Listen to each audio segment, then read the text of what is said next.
From Depke Wellness here again, really continuing our conversation about the ketogenic diet.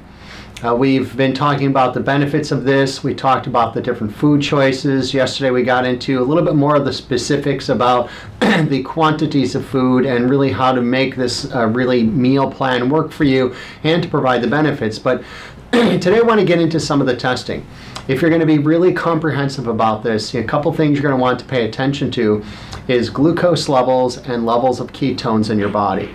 Now, there's actually relatively easy ways of doing this. There's little at-home tests that you could use for glucose levels, and there's actually a couple different tests that you can use for ketones. There's a breath test, and then there's also a little prick blood test that you can use. And you can find all of these online.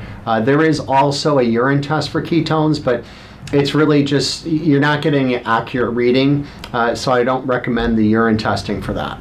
So what you're really looking to achieve when really working on getting into this ketogenic diet effect, where you're burning fat for fuel and utilizing the ketones for another level of fuel production in your body, the couple things you want to do. First, from a glucose perspective, you want to measure your glucose 3 times during the day.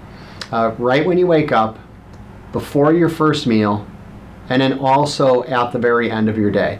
Now, ideally, before you wake up, or right when you wake up, you would actually have a glucose level of 80 or a little bit below that. That may be difficult if you've got some pre-existing conditions with your health and your blood sugar already, but that's going to be the overall goal for you. Now, from a ketone perspective, when you're measuring the ketones, you really only have to do this for maybe for the first 3 weeks or maybe up to 3 months, until you see that your ketone production is actually reaching a level of between 0.5 and 3.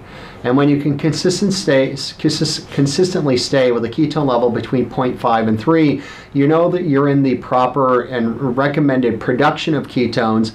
And if you're there, plus you're keeping your blood sugar down, then you know you're in that, you're really hitting your target mark for what you're trying to achieve with the ketogenic diet. So take all this information. Actually do your search online. Go to your favorite browser, look for the at-home test for glucometers, and then also look for either the blood testing, the little prick test for the ketones, or the breathalyzer test. The breathalyzer test is a little more expensive to actually purchase the testing equipment right off the bat, but with the blood prick testing, you're paying for the little swabs that you have to use individually as you go through this. So just make the decision of what's right for you, and make that come into really figuring out, like, are you in the right place? Is your glucose where it needs to be, and are your ketones where they need to be? Which ends up being very helpful for you individualizing this meal, this I don't want to say meal idea, but this way of eating for health, really to individualize it for you.